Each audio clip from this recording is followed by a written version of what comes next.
Selamat datang di channel ini, rekan-rekan sekalian. Video ini kita membahas instruksi khusus dari Badan Kepegawaian Negara khusus untuk para tenaga honorer agar bisa terangkat menjadi P3K pada tahun 2024. Sebelum kita membahas hal itu, kepada rekan-rekan yang ingin mendapatkan bank soal terbaru sebagai persiapan untuk seleksi dan tes P3K, bisa menghubungi admin kami. Nomor WA-nya akan saya bagikan di kolom deskripsi atau kolom komentar video ini. Silakan konfirmasi ke admin jabatan apa yang akan dilamar atau jabatan apa yang akan rekan-rekan daftar pada formasi pengangkatan P3K tahun ini. Nanti soalnya akan disesuaikan dengan jabatan atau formasi yang akan dilamar. Silakan hubungi nomor WA yang akan saya bagikan di kolom komentar atau deskripsi video ini. Rekan-rekan sekalian, pendaftaran P3K 2024 sesuai dengan jadwal yang dikeluarkan oleh BKN selaku Panselnas, calon aparatur sipil negara P3K akan dimulai pada tanggal 1 Oktober 2024 ini. Para tenaga honorer atau tenaga non-SN yang masuk ke dalam database BKN dihimbau untuk berhati-hati saat memilih formasinya. Jadi rekan-rekan, pada tanggal 1 Oktober ini itu hanya dibuka dan bagi rekan-rekan yang telah terdata di database BKN. Nah, untuk rekan-rekan yang tidak terdata di database nanti akan dibuka pendaftarannya pada bulan November bulan depan ya, November tahun 2024. Untuk 1 Oktober dikhususkan bagi rekan-rekan yang telah terdata di database BKN, honorer K2 dan honorer prioritas 1 yang ada di guru dan bidan pendidik yang ada di kesehatan. Nah, BKN telah mewanti-wanti dan menginstruksikan kepada seluruh tenaga honorer agar hati-hati saat memilih formasinya.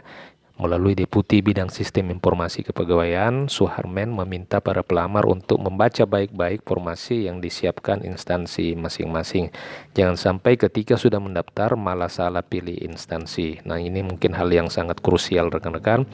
Hati-hati pada saat kita mendaftar, silakan baca baik-baik pengumuman dari instansi masing-masing. Para pelamar tidak boleh memilih instansi yang bukan tempatnya mengabdi. Ya, jadi instansi di sini adalah pemerintah daerah ya. Instansi adalah pemerintah daerah. Beda dengan unit kerja. Jika memang rekan-rekan sebagai contoh, rekan-rekan honorer di pemerintah daerah Bandung, Pemda Bandung, maka rekan-rekan hanya bisa melamar di Pemda Bandung. Rekan-rekan tidak bisa melamar di Pemda lain, misalnya Pemda Malang misalnya ya. Pemkot Malang, rekan-rekan tidak bisa melamar di instansi atau Pemda lain. Jadi para honorer hanya bisa melamar di instansi yang sama, walaupun mungkin bisa melamar di unit yang berbeda di dalam satu instansi. Ini yang perlu dipahami. Nah, jika honorer daerah, maka instansinya Pemda asal semisal Kota Semarang. Nah, ini yang dijelaskan harus di instansi masing-masing. Jadi yang bersangkutan tidak boleh pindah instansi Pemkab Semarang walaupun tetanggaan. Dia mengungkapkan banyak honorer salah kaprah dengan larangan pindah instansi ini. Nah, ini banyak rekan-rekan honorer yang salah memahami terhadap larangan pindah instansi. Di sini sudah dijelaskan bahwa agar tidak salah tafsir, maka Deputi Suharmen menghimbau honorer yang ragu-ragu bisa koordinasi dengan Badan Kepegawaian Daerah atau Badan Kepegawaian dan Pengembangan Sumber Daya Manusia. Jika ada persoalan terkait dengan pendaftaran ini, silakan datangi BKD-nya ya. Karena Panselda ini adalah panitia lokal, artinya dari Badan Kepegawaian Daerah masing-masing. Prinsipnya kata Suharmen, yang dimaksud pindah instansi ini adalah pindah kabupaten.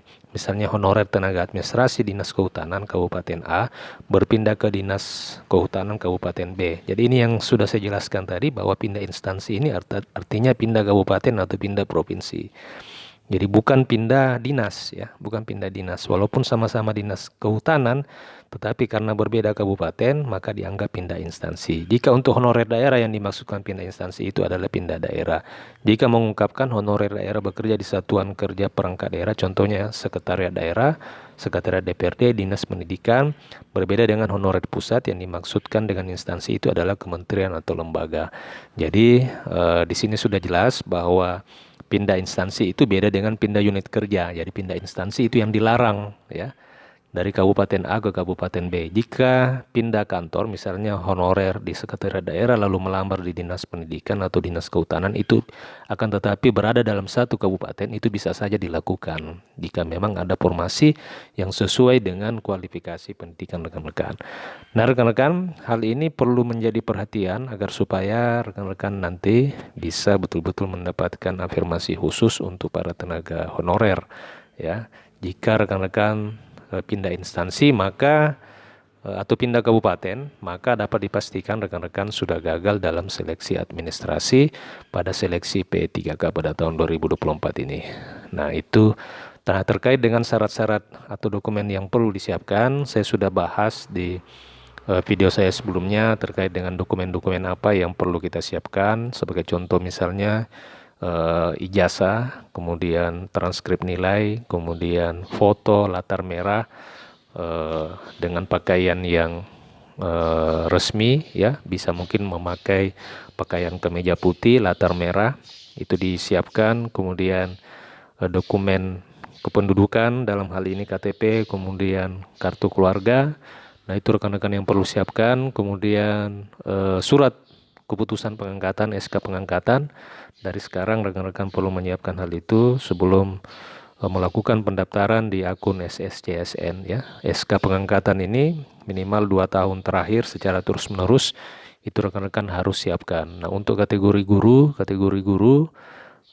tentu harus terdata juga di Dapodik. Nantinya sistem akan secara otomatis akan menginformasikan apakah rekan-rekan sekalian sudah terdata di Dapodik. Begitupun juga dengan honorer yang telah terdata di database BKN.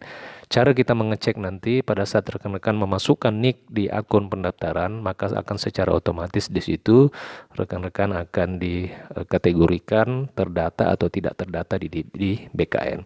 Nah, bagi rekan-rekan yang ragu, silakan melakukan pembuatan akun terlebih dahulu, pendaftaran jika memang ragu apakah terdata atau tidak, karena nanti pada saat pendaftaran rekan-rekan akan sistem akan melacak secara sistematis apakah rekan-rekan masuk ke dalam kategori honorer database.